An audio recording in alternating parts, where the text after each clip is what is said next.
Dan juga tuh ada namanya Heijen, Heijen AI, itu bisa niru pure kayak lu sendiri gitu. Mungkin kalau teman-teman lihat di IG gue tuh ada yang bukan guanya di situ, tapi itu udah realistis banget kayak gue di situ. Gue nggak pernah ngomong di depan kamera kayak gini, nggak pernah. Ngomong suara-suara juga nggak pernah. Gue tinggal tulis script, dia langsung generate videonya. Dan apakah itu bisa diganti nama AI? Kalau sekarang sih, menurut gue masih belum ya dalam short term ya ini ya. Karena gue sering bilang kalau senyuman manusia itu nggak pernah bisa digantikan nama AI. Alright guys, welcome back di Everyone Speaks by Yots Media, support by Pidat Foundation. Alright, hari ini gue masih bareng sama Sidki, dan kita hari ini kedatangan satu pembicara yang agak keluar dari komunikasi sebenarnya. Betul. Tapi tetap akan kita relate sama komunikasi karena ini akan berpengaruh sama komunikasi di masa depan. Dan beliau datang dari masa depan. Namanya Mas Reza. Mas Reza. Oke, udah diundang. Apa kabar Mas? Alhamdulillah baik. Alhamdulillah. Sekarang lagi sibuk apa? Sekarang gue full time content creator sih, sama creator. ini mau running bisnis juga. Makanya gue belum bisa menyebut apa. Oke. Tapi tentang AI juga ya. Nice. FYI nih guys ya, Mas Reza adalah seorang content creator yang bergerak di bidang teknologi dan AI. Yes. Jadi kalau lu buka Instagram Reza, jadi kalau misalkan lu buka Instagram @reza.airfit, bener ya? Atau Reza_Airfit. Oh iya, sorry, Reza_Airfit, lu bakal nemuin banyak banget konten yang related sama teknologi dan AI. Dan katanya bahkan ada konten yang bukan Mas Reza yang ada di situ. Yes, benar. Bener. Nanti kita bakal ke sana. Boleh. Tapi gue mau tau dong in depth kenapa lu milih niche konten yang kayak gitu, dan kemudian apa yang lu mau sampaikan sama audiens lu dulu. Oke. Sebenarnya gue mulai konten itu udah 2 tahun ya. Dan itu dimulai sebenarnya dari tugas kuliah. Karena gue kuliah di jurusan Data Science, Airlangga University. So, itu kan tech banget ya. Dan itu ada ngodingnya, ada interception juga sama AI. Dan itu gue mulai dari situ, dari tugas awalnya. Oke, karena gue orangnya introvert banget ya. Jadi, pas gue mulai itu emang agak gugup lah, takut dan segala macam. Teman-teman juga bilang, nih lu biasanya di kelas diem-dieman, teman-teman lu juga nggak banyak, tiba-tiba ngomong di depan kamera, mereka kaget dong. Itu jadi content creator ya? Itu awalnya jadi content creator di situ. Oh ya udah, ini gue dapat peluang dari situ, dari content creator, dan gue ngeliat AI salah satunya juga lagi hype waktu itu. Baru keluar ChatGPT 4 waktu itu, jadi lagi hype ya. Wah naik nih, wah ini nih fight game gue di sini gitu. Itu sih awalnya. Itu berarti awalnya, jadi kayak lu ngeliat teknologi, lu ngeliat opportunity di sini. Tapi pertanyaannya kenapa harus teknologi? Mas gue kan opportunity banyak banget. Kayak di dunia ini, maksudnya yang lagi searching ini banyak banget selain teknologi juga gitu. Misalnya bisnis juga banyak, lu bisa ngomongin tentang bisnis, how to do branding misalnya gitu. Kenapa harus teknologi? Karena ada interception anyway sama apa yang gue bisa gitu ya. Karena di data science kita belajar AI, pun di luar gue juga sering ngulik-ngulik AI gitu. Jadi ya udah, ini bidang gue. Kalau teman-teman tahu yang Ikigai itu, gue pakai itu tuh buat ini niche gue di sini. Tapi 1 bulan pertama itu emang random banget. Ada bisnis, ada fun fact dan segala macam. Tapi gue nggak enjoy di situ gitu loh. Ya udah, baru gue pindahin fokus ke AI dan gue enjoy di situ, naik juga. Nah ini nih. Oh I see. Oke, ini menarik sih menurut gue. Soalnya kalau ngomongin AI itu kayak satu hal yang nggak akan ada habisnya. Dan ini searching banget kan. Maksudnya secara topiknya lagi hot banget kan, untuk bisa dipakai sama banyak orang. Pertanyaan, menurut lu, ini gue langsung pertanyaan to the point aja ya. Menurut lu, kalau kita ngomongin komunikasi, seorang komunikator bisa digantiin sama AI atau enggak? Itu dulu deh. Seorang komunikator yang menarik. Sebenarnya banyak banget ya AI sekarang yang udah realistis banget. Kemarin itu baru keluar dari Google VO3 ya. VO3 gila banget sih. Wah itu gila banget. Itu lo cuma ngetik doang langsung keluar. Wah kacau sih. Dan juga tuh ada namanya Heijen, Heijen AI, itu bisa niru pure kayak lu sendiri gitu. Mungkin kalau teman-teman lihat di IG gue tuh ada yang bukan guanya di situ, tapi itu udah realistis banget kayak gue di situ. Gue nggak pernah ngomong di depan kamera kayak gini, nggak pernah. Ngomong suara-suara juga nggak pernah. Gue tinggal tulis script, dia langsung generate videonya. Dan apakah itu bisa diganti nama AI? Kalau sekarang sih, menurut gue masih belum ya dalam short term ya ini ya. Karena gue sering bilang kalau senyuman manusia itu nggak pernah bisa digantikan nama AI. Itu sih yang gue pelajari ya. Apalagi kalau AI itu sekarang kan nggak ada emosi ya, nggak ada rasa juga. Kayak komunikasi kan part of, nih gue ngomong di sini deg-degan gitu, ngomong sama, itu kan part of komunikasi ya. Dari belum bisa ngerasain itu gitu. Tapi in short term untuk gue sih masih belum sih. I see. Jadi kalau short term kita ngomongin AI mungkin rasanya belum bisa menggantikan, karena tadi ya poin pentingnya kita kalau ngomong kayak ada smiling voice, ada emosi yang kita bawa ke audiens gitu ya. Kita harusnya ada pesan dari hati yang sampai ke hati gitu yang kita sampaikan ke audiens ya. Kalau AI kayaknya masih agak belum beremosi kayak gitu ya kalau dilihat ya. Berarti sekarang lu lagi sibuk di konten-konten tentang AI. Kontennya. Lu berarti emang suka pelajarin tentang AI dari dulu? Kayak cari-cari terus tentang AI. Iya, karena sebenarnya di SMA tuh gue masih belum ngulik tentang AI ya, karena masih kan aslinya Padang. Padang juga 3 jam dari kota Padangnya nih, kayak di desa banget gitu kan. Jadi akses teknologi apalagi AI waktu itu masih kurang pas SMA. Makanya nih, gue ada keresahan di sini, mau nggak mau gue kuliah harus di IT gitu. Jadi, makanya itu awal mulanya gitu. Jadi gue explore AI, explore teknologi, akhirnya gue masuk di data science tuh. Gitu sih. Menarik ya, orang kalau misalkan memilih jurusan kuliah karena biasa cita-cita, bukan keresahan kan. Jadi karena keresahan ya. Karena keresahan. Gue mau bentuk Padang menjadi bla bla bla gitu. Akhirnya kayak gue masuk ke computer science. Ya gitu ya. Iya. Ini menarik sih. Bukan Padangnya sih, ini Lintau namanya, nama kecilnya Lintau. Ya. Oke, nama daerah di sana. Nama Ya. daerah. Oke, I see. Oke. Menurut lu kalau misalnya kita ngelihat ya capability, gue bertanya aja, kayak capability teman-teman terkait dengan AI di Indonesia yang lu lihat tuh kayak gimana sih sebelum kita masuk komunikasi lebih dalam? Kalau di Indonesia itu AI sekarang udah konsumtif banget ya. Malah penggunaan ChatGPT di dunia itu Indonesia masuk 5 besarnya loh ini. ChatGPT sekarang juga ada game ini tuh kemarin mereka juga baru rilis banyak lah upgrade di game ini namanya di Google I/O Meeting di US kayak termasuk tuh VO3 terus buat student juga mereka udah kayak menyesuaikan banget dengan kebutuhan mahasiswa gitu. Nah, gue lihat di Indonesia belum ada nih yang bikin AI kayak gitu. Which is kemarin udah ada sahabat AI sih, tapi masih sahabat AI, tapi masih belum dipakai sama orang Indonesia lah gitu intinya. Jadi oke, kita konsumtif tapi kita masih belum produktif untuk bikin AI-nya. Nah, ini PR kita bersama sih sebenarnya. Jadi kita cuma masih make doang tanpa kita mempelajari ataupun kita cuma kayak ya udah kita cuma jadi orang yang make AI doang tapi nggak bisa jadi orang yang memanfaatkan AI. Makanya kemarin kan gue juga sering ketemu Mas Wapres ya. Nah itu kan mereka pemerintah pengen adain kurikulum AI itu di SD, SMP, SMA, which is good untuk ngajarin mereka terkait computational thinkingnya lah, critical thinkingnya lah, dan itu emang harus bener dimulai dari situ gitu. Makanya pas SMA atau pas kuliah ini kita udah familiar nih dengan hal-hal yang kayak gini. Kira kalau kita bicara tentang pembuatan AI itu kan computational thinkingnya, logiknya kan. Nah mereka udah familiar dan mereka udah bisa bikin nih. Dan nggak gagap lagi dengan ada teknologi berbaru itu. I see. Oke, gue balik ke komunikasi dikit ya Mas Reza ya. Jadi kalau misalnya kita ngelihat, gue nggak tahu lu tuh menurut lu melihat diri lu sebagai introvert atau extrovert sekarang? Wah, gue introvert sih. Yang memaksa untuk extrovert. Yang memaksa untuk extrovert. Kenapa harus memaksa buat extrovert? Kenapa? Karena sebenarnya kan yang gue pahami ya, correct me if I'm wrong, kalau introvert sama extrovert itu kan bedanya cuma di energi ya. Introvert kan energinya lebih cepat habis kalau di tempat orang-orang ramai. Kalau extrovert justru kebalikannya. Nah, jadi gue berusaha untuk mengoptimalize itu. Gimana supaya energi gue tuh dihabiskan di tempat yang ramai dengan orang yang tepat gitu. Oke, I see. Gitu. Sebagai seorang introvert yang baik, bagaimana cara lo bisa spending your energy with wisely dengan orang-orang yang tepat ya gitu ya. Nah kalau kita ngomong ya, lu ada korelasinya nggak karena lu introvert dan lebih cepat habis, makanya ada banyak video yang bukan lu yang muncul di kamera, instead of AI-nya gitu. Misalnya, kan kalau kita content creator kita punya obligasi buat sharing banyak konten di waktu tertentu gitu. Kayak gue misalnya setiap Selasa dan Jumat harus punya obligasi buat sharing di Instagram, TikTok sama di YouTube gue gitu, buat ngasih tahu sama banyak orang tentang tips public speaking. Tapi ada momen dimana Selasa atau Sabtu itu kan gue lagi tepar banget ya, gue nggak sempat bikin konten tentang kayak aduh gawat banget nih hidup gue nih. Lu ada alasan itu juga nggak? Misalnya kayak lu sebagai introvert, habis itu kemudian lu melihat bahwa AI ini menjadi peluang, kayak ya ada momen dimana gue bisa memanfaatkan ini karena gue seorang introvert, jadi gue nggak perlu muncul depan kamera gitu untuk bisa nyampein suatu materi yang mau gue sampein ke banyak orang.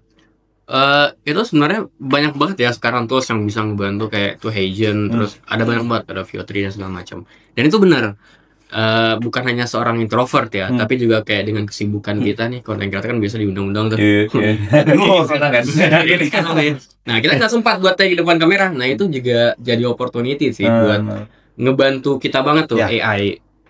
Kalau introvert sih, kalau depan kamera menurut gua, kalau gua pribadi ya fine-fine aja sih, dibandingkan dengan ketemu orang banyak, chaos dan segala macam, tuh energi cepat habis. Iya. Tapi lo ada cara nggak buat apa ya, kan banyak kalau orang introvert, gue juga kebetulan introvert juga. Mas Nafa juga? Saya mentok Pak introvert.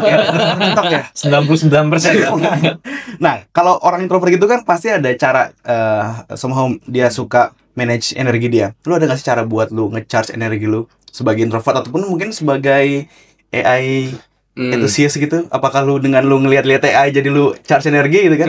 Atau ada tools mungkin? Apa ya? Gue pernah baca gitu. Kalau orang introvert itu sering diam karena di otaknya tuh berisik. Correct. Wow. Dan itu mereka takut salah gitu kalau ngomong gitu. Nah, gue berusaha nih kalau ketemu orang berpikir positif dulu. Baik. Nah, sehingga overthinking yang berisik di otak gue tuh bisa diredam gitu. Ya sehingga kayak gini gue ceplos aja nih santai kan. Itu sih cara gue ya. Ceplos ntar tinggal ditit aja. Tinggal kita deep. Menarik sebenarnya kalau kita ngelihat dari barusan kita take ways-nya kalau kita sambungin sama komunikasi ya. Barusan tuh ini afirmasi barusan, jadi kayak you affirm yourself kalau misalkan lu akan ketemu sama orang yang memang berfaedah dan bisa ngasih value buat lu sih, sehingga lu punya yang namanya visualization sih. Tiap orang tuh punya yang namanya theater of mind ya Pak, kalau misalkan lagi berkomunikasi ya. Kayak gue ketika pertama kali ketemu sama Mas Reza, gue pasti punya kayak theater of mind-nya gue. Mas Reza tuh orangnya kayaknya kayak gini deh kalau ngeliat dari konten-kontennya gitu ya.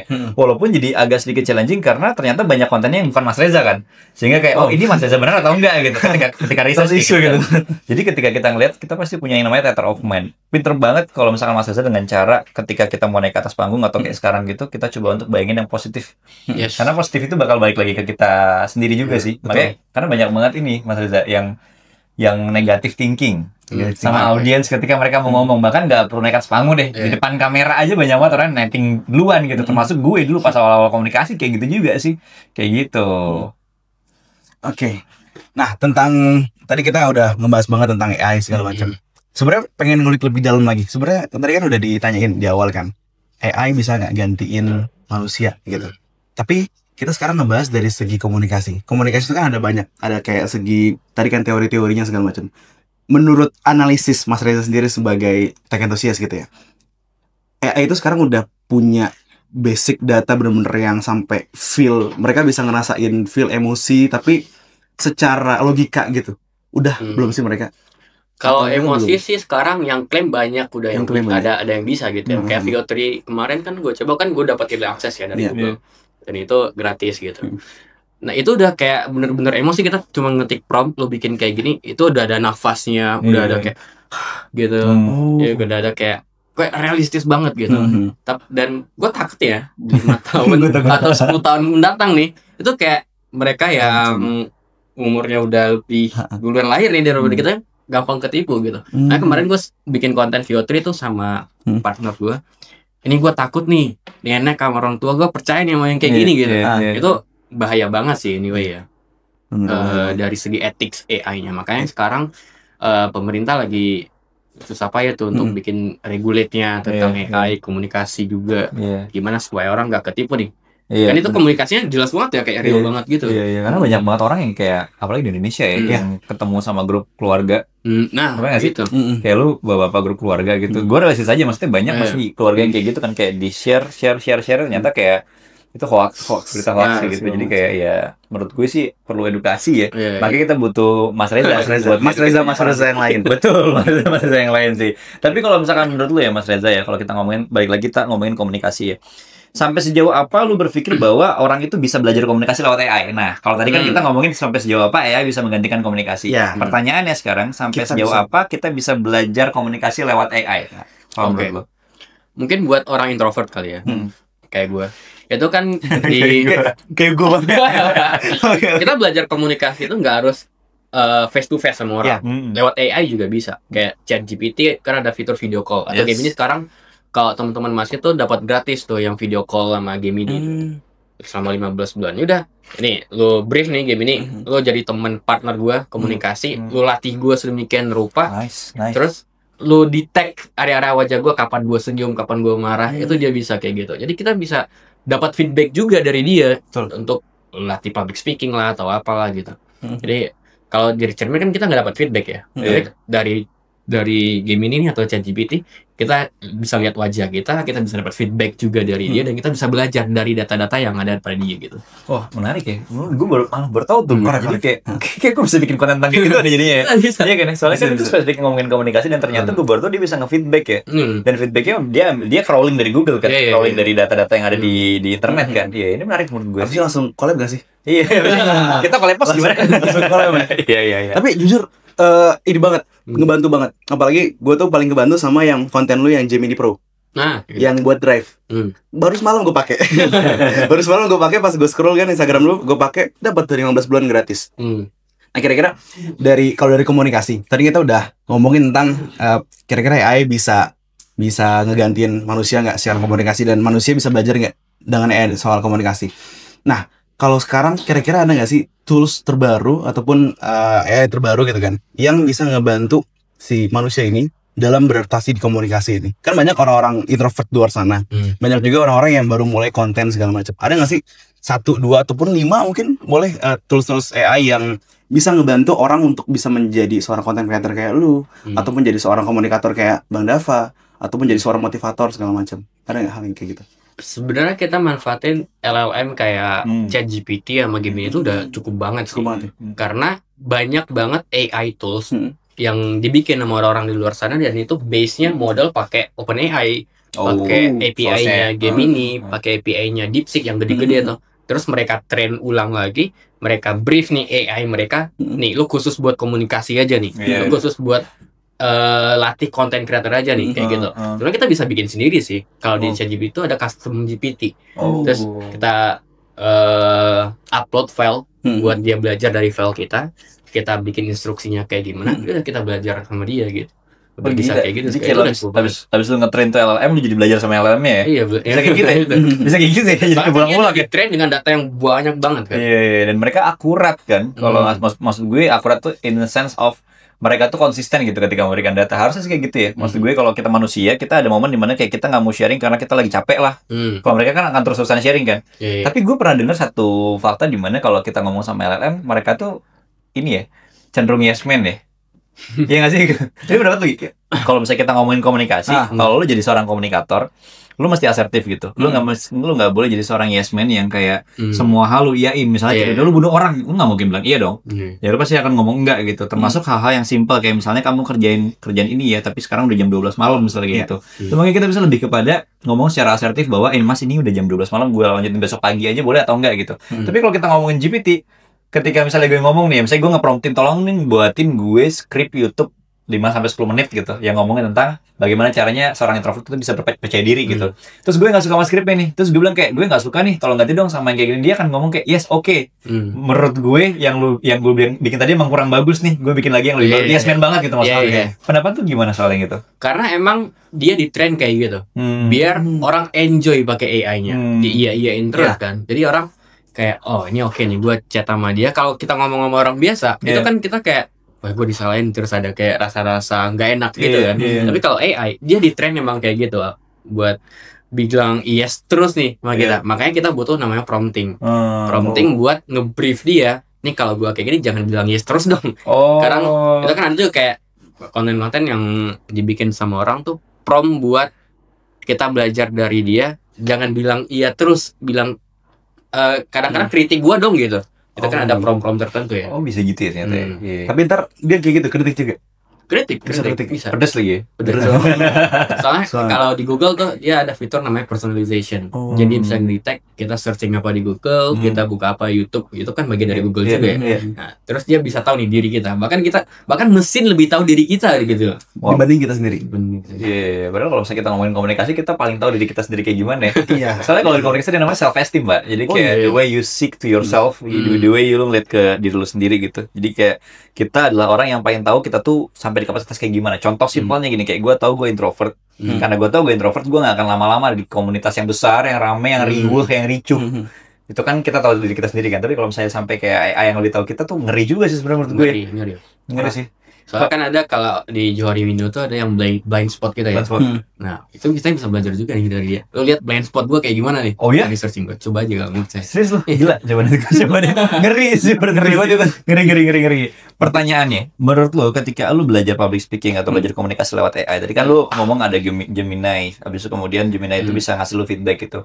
Ada nggak menurut lo ya di kepala lo sekarang kayak flowing ideas aja, lu bisa create prompt yang kayak gimana ketika lu video call sama Gemini sampai akhirnya orang itu bisa dapat feedback sesuai sama yang diharapin? Karena gue yakin ketika gue ngomong sama Gemini, kalau melihat dari behavior Gemini ya, ketika gue lagi prompting chat, dia akan selalu iya kan, afirmasi, yes man banget kan, kayak udah bagus tuh, terus belum bagus kan, kayak gitu. Menurut tuh ada prompt tertentu nggak ya, kayak gue harus omongin, tadi kan lu udah sempat ngomong, lu harus kasih tahu kritik ke gue gitu. Nah itu bisa nggak kita omongin juga gitu ke Gemini-nya, atau ada tips lain? Bisa sih. Itu kalau prompt untuk belajar ya itu emang harus detail banget. Kalau misalkan tadi kritik gue dong atau everything itu. Tapi gue ada mungkin beberapa pilar gitu ya untuk bikin prompt. Pertama itu task kita ngasih tugas ke dia kayak kritik gue tadi, analisis gue atau everything task, terus kita kasih konteks juga. Konteks ini juga bisa dari background kita, terus dari sukses looks like this. Kalau misalkan kita belajar komunikasi di akhir minggu ini gue pengen nguasain ini gitu. Terus bisa juga dari waktu kita, misalkan tiap hari itu gue punya waktu 2 jam doang nih, itu dari konteks ya. Terus bisa juga kita kasih persona ke chat GPT atau Gemini-nya. Kayak lu bertindak sebagai seorang profesional di bidang komunikasi gitu. Kayak dia bisa bertindak kayak gitu, persona. Terus kita juga bisa kasih example, contoh sama dia. Contohnya kayak gini. Kita juga bisa kasih tone lu kayak gini dong, kayak gengsi banget, atau kayak formal banget dong ngomong sama gue gitu. Bisa juga kayak gitu. Itu ada kayak beberapa pilar lah yang harus kita ketahui ya untuk prompt itu sendiri. Iya, gila ini menarik banget. Ternyata banyak banget hal yang belum gue pribadi explore ya sebagai agensi. Padahal gue terpapar sebenarnya sama informasi-informasi, tapi kayak gue nggak banyak explore aja sih. Karena gue biasa buat bantu gue bikin skrip kan, kayak gitu. Tapi menarik nih. Pertanyaan gue gini. Sekarang kalau misalkan lo butuh ngomong sama banyak orang, hal apa yang lu mau coba untuk sampaikan ke anak muda di Indonesia tentang pentingnya lu belajar AI dan pentingnya lu belajar AI lewat cara komunikasi? Maksud gue gini, lu prompting juga kan komunikasi ya sebenarnya, iya nggak sih? Prompting itu lu komunikasi kan, nggak necessarily cuma kayak ngomong doang gitu, nggak juga kan? Lu harus jelas gitu ketika lagi ngomong. Menurut lu benang merahnya tuh apa antara komunikasi sama prompting AI di LLM deh, di kayak ChatGPT atau Gemini gitu? Menurut lu benang merahnya apa? Kayak lu harus gimana cara komunikasi lu biar dapetin feedback yang tepat? Oke, kita ibaratkan kita ini seorang bos gitu ya. Amin. Amin. Kita seorang bos. Kita mau delegasiin tugas kita ke karyawan-karyawan kita. Bisa itu butuh komunikasi. Kita ngomong sama AI juga kayak gitu.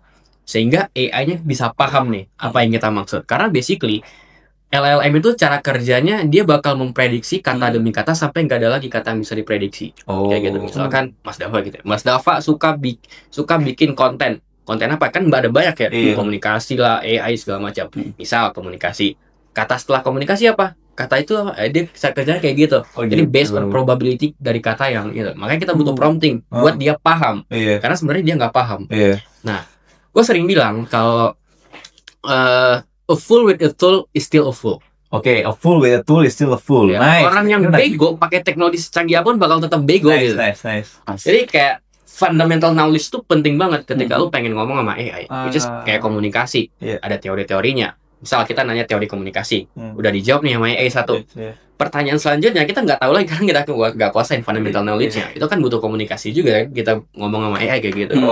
Fundamental knowledge itu penting banget. AI buat ngebantu kita nge-boost fundamental itu. Iya. Ini menarik. Takeaways-nya buat komunikasi adalah yang pertama, seek for clarity. Jadi kayak lu harus tahu dulu konteks ya. Jadi bukan clarity, seek for konteks ya. Jadi kayak you need to describe the context first. Kayak tadi lu bilang kalau kita mau prompting sama LLM, sama ChatGPT atau Gemini gitu, kita harus tahu konteksnya. Kayak lu lagi mau ngedelegasiin tugas lu sebagai bos ke anak buah misalnya kayak gitu kan. Itu konteks, jadi penting banget sih. Karena banyak banget orang komunikasi di Indonesia tanpa konteks nih. Misalnya kayak Pak ini udah saya kirim ya emailnya. Pak ini saya udah kirim ya emailnya apa? Emailnya apa? Konteksnya apa nih? Atau misalnya kayak Mas ini udah di-approve ya, apa yang di-approve gitu. Konteksnya nggak ada. Itu yang pertama. Yang kedua adalah lu harus punya information yang precision sih. Iya nggak sih? Jadi kayak tadi lu ngomong kayak tentang fundamental. Jadi ketika lu mau ngomongin tentang komunikasi atau lu mau ngomongin apapun, lu harus tahu fundamental dulu biar lu tahu apa yang lu mau tanyain ke depannya gitu ya. Sama kayak lu tuh harus benar-benar kayak tahu secara presisi sebenarnya apa yang lu mau dulu. Karena kalau lu nggak tahu apa yang lu mau, AI juga akan roaming kan. Iya kan? Jadi kalau misalkan dilihat di sini kayak jangan sampai lu ketika ngomong sama orang, lu tuh roaming sehingga orang yang menerima pesan lu juga roaming gitu. Kebayang gitu sih. Misalnya kayak gue ngomong gini, Mas Reza kalau kita ngomong tentang studio ini, kayak studionya warnanya putih ya. Kalau kita ngomongin komunikasi juga putih ya kan, nggak jelas ya, kayak roaming gitu kan, ngomong apa sih nih orang gitu. Sama LLM juga bakal kayak gitu ternyata ya. Jadi kayak clear, concise, udah gitu kemudian kita harus minta mereka untuk kasih feedback biar jelas ya buat kita ya. Ini menarik sih, Ki. Jadi harus promptingnya harus benar juga. Dan dari prompting benar itu kan juga berasal dari orang yang harus punya fundamental itu juga kan. Tapi lu punya nggak tips untuk naikin fundamental itu? Tips dari kan tadi kan yang lu bilang itu adalah orang yang mau prompting AI itu adalah orang yang harus punya fundamental sendiri. Nah, tapi di luar sana mungkin masih banyak orang yang kalau dalam taksonomi belum itu kan, dia baru sampai level berpikir tuh yang pertama, yang dia cuma mengingat doang. Belum yang kedua, belum yang dia sudah bisa memahami. Belum yang ketiga, dia sudah bisa mengaplikasikan gitu kan. Nah, kebanyakan orang-orang di Indonesia secara survei itu dia baru sampai di taksonomi belum yang pertama, yang dia cuma bisa mengingat doang. Nah, gimana caranya untuk ningkatin fundamental atau cara mengingat atau kualitas pikiran dia dengan AI itu sendiri? Jadi kayak gimana cara dia mulai untuk ngebangun fundamentalnya agar akhirnya nanti ketika dia sudah punya fundamental, dia bisa ngeprompting yang bagus. Itu kan ada step by step itu. Nah. Sebenarnya AI juga bisa bantu kita untuk ningkatin fundamental itu. Kayak hal receh apapun kita tanyain aja sama AI. Misal, kamu udah makan belum? Bukan. Lalu pakai kesepian. Misal, lo nggak tahu istilah sulit gitu ya. Tanya aja sama AI. Just fundamental kita jadi diingkat juga kan. Kayak apa nih aslinya bikin contohnya dong, buat tanya receh aja nggak apa-apa gitu. At least kita bisa tahu nih ketika kita nanya ini dia bakal jawab kayak gimana.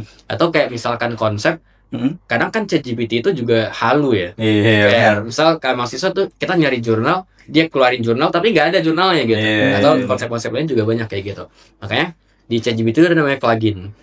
Plugin itu dibikin nama developer yang dimasukin ke situ untuk membuat info yang dikeluarin sama ChatGPT itu kredibel. Jadi kayak misalkan lu cari jurnal gitu, ada namanya Google Scholar AI lah di pluginnya ChatGPT, ada namanya Consensus dan segala macam. Jadi itu juga salah satu cara kita untuk meningkatin fundamental. Gitu ya. Tanya hal receh aja nggak apa-apa.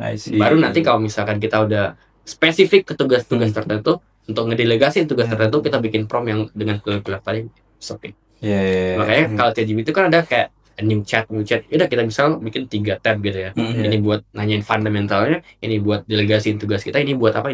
Oh gitu, jadi kayak lu kan project udah gitu dibuatnya 3 chat, 4 chat gitu ya. Berarti yang ngelakuin udah bener nih. Jadi gue biasanya kalau untuk buat YouTube script sama buat YouTube thumbnail tuh dua chatbot yang berbeda, karena menurut gue kayak susah aja gitu, gue harus nge-prompting ulang semuanya gitu kan, bolak-balik. Jadi kayak gue pikir dia di kepala gue dia agak kacamata kuda gitu, ketika gue prompting sesuatu dari atas dia akan terus echoing ke atas gitu loh. Jadi kayak anchoringnya di atas terus gitu. Yang gue liat kayak gitu sih. Harus punya 2 chatbot. Gue denger lu juga punya podcast kan?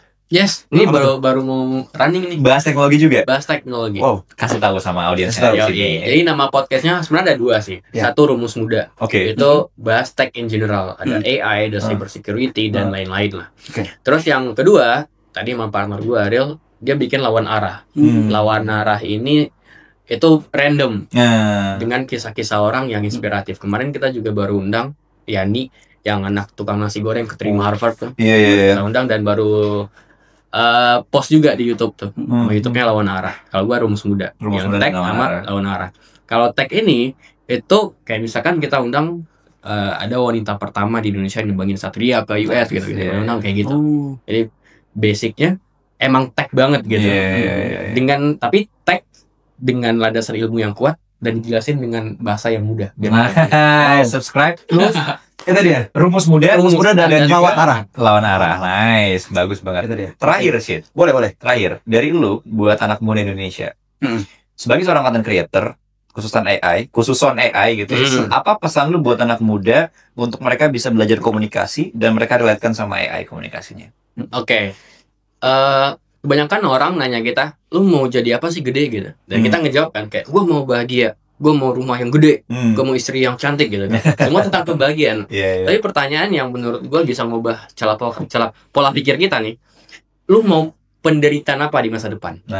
Jadi kayak gue mau bikin podcast nih, gue mau menderita ini segala macam. Which is kalau orang sukses, yang awalnya penderitaan mereka enjoy di situ, akhirnya jadi kebahagiaan juga dong. Oh gitu. Nah, terus konsep cara kerja AI itu ada namanya machine learning. Itu kan dia belajar dari data gitu. Kita juga kayak gitu kan. Karena AI basically itu meniru kita banget gitu.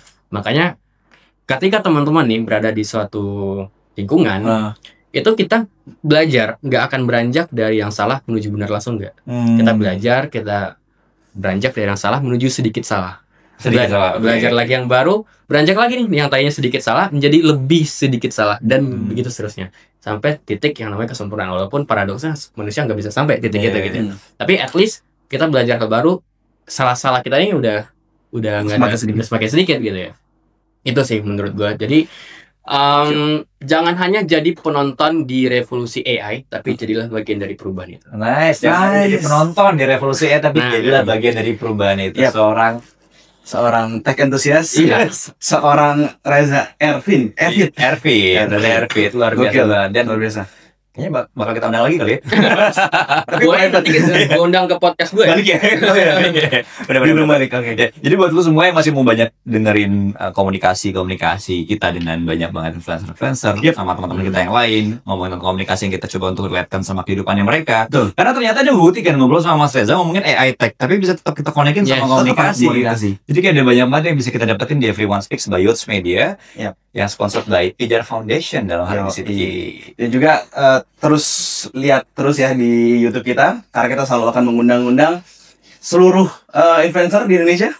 Amin. Dan tentunya sebagaimana seluruh influencer itu kan pasti mereka pada punya punya background dan kehidupan masing-masing. Tapi ini adalah sebuah bukti bahwa komunikasi itu menjangkau semua kalangan. Korek. Menjangkau semua profesi juga. Korek. Jadi bahkan di sini aja Bang Reza ya, walaupun di enthusiast ya, tapi itu pada ilmu komunikasi. Iya gitu.